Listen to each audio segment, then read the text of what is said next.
Assalomu alaykum, qadrli kuzatuvchilar.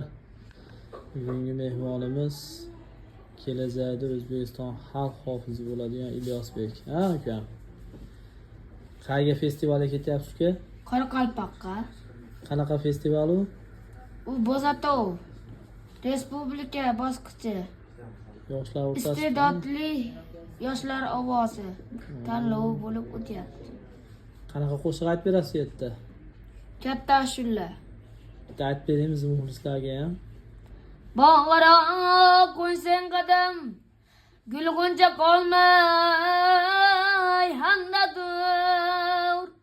Qomatingdan saruvlar voyay.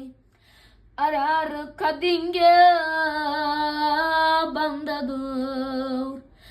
Bog'ara qo'ysang qadam, gulg'uncha qolmay handadur. Ey! Qomatingdan saruvlar voyay. Arar qadinga bandadur. Malades uka. Xudo xolasa respublikada birinchi o'rinda olib kelgan uka. Aytganinglar. Bizlar ham duo qilib qo'yadi, ha? Duo qilib qo'yilamiz bolani mana.